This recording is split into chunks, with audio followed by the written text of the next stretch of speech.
Earlier today, ABC political correspondent Hayden Cooper spoke to Senator Xenophon in Canberra. Senator, thanks for joining us. Who made you the judge, jury and executioner in this case?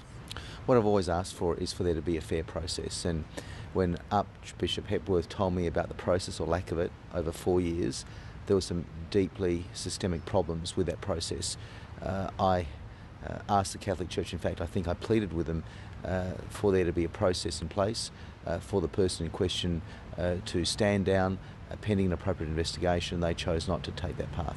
You only gave the church about 12 hours to act before naming this gentleman. Was that enough time? My phone line was open. I made it very clear that I was willing to engage them, to discuss issues with them, and what baffles me is that the priest in question went on leave, on annual leave, the following day. And if that was put to me, that pending an appropriate investigation, that the priest in question would have been on leave, that from my point of view would have resolved the issue. Having his name in public though, does that threaten his presumption of innocence, which he is of course entitled to? Look, I made it very clear that there is an absolute presumption of innocence, but what is the issue here is that there has been an abject failure of process on the part of the Church. Contrast that with the Melbourne Archdiocese of the Catholic Church and their process for Peter O'Callaghan QC, which Archbishop Hepworth found to be a good and satisfactory process, although that has been criticised recently in the media by others, but at least it was far superior to what Adelaide offered. And I think it's very significant that the most senior Catholic figure in this country, Cardinal Pell, the Archbishop of Sydney, also spoke out about the need for the Adelaide process to be open and transparent and for public confidence to be restored in it. Yes, but surely simply raising the case anonymously in the Senate would have been enough to hurry the Catholic Church along. My concern was the way that Archbishop Hepworth has been treated in this process over 4 years.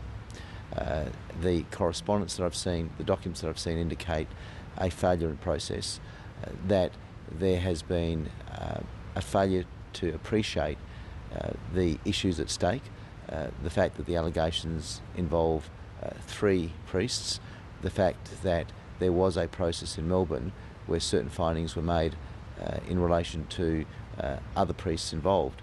So I think that this is a matter that's been a long time coming, and I think it's regrettable that the Catholic Church in South Australia, the Adelaide Archdiocese, took the view that they needed more time to negotiate when it could have been resolved in another way.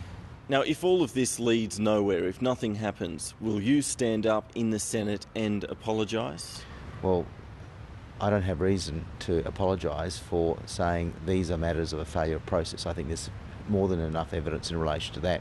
And I made Even it clear. if it leads nowhere?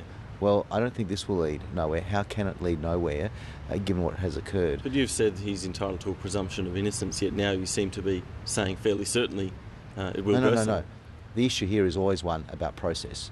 The issue has been one where Archbishop Hepworth presents serious allegations 4 years ago, and all this toing and froing over that period, in my view, indicates a failure of process, a contrast to the process of what occurred with the Melbourne Archdiocese, a contrast to the comments of Cardinal Pell, the most senior Catholic in Australia, about his concerns about that process as well.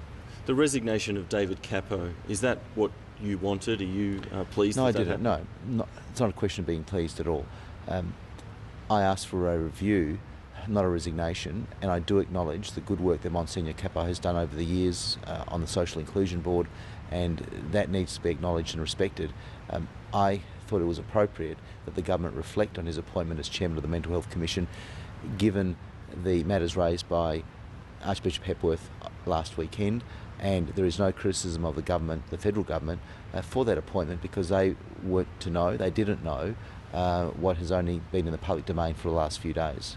It's the end of the week now. Do you feel that you made the right decision? Do you have any regrets about your action at all? I regret that the Catholic Church in South Australia, that the Adelaide Archdiocese, didn't see fit to take a different approach, both 4 years ago and more recently. What about your actions though? Do you have any regrets? I felt that I had no choice, and that is the dilemma. I felt that I had no choice. I'm hoping that some good will come out of this, in the sense that there will be a robust independent inquiry into Archbishop Hepworth's allegations, that there be a fair process, fair to all involved, that the presumption of innocence is maintained.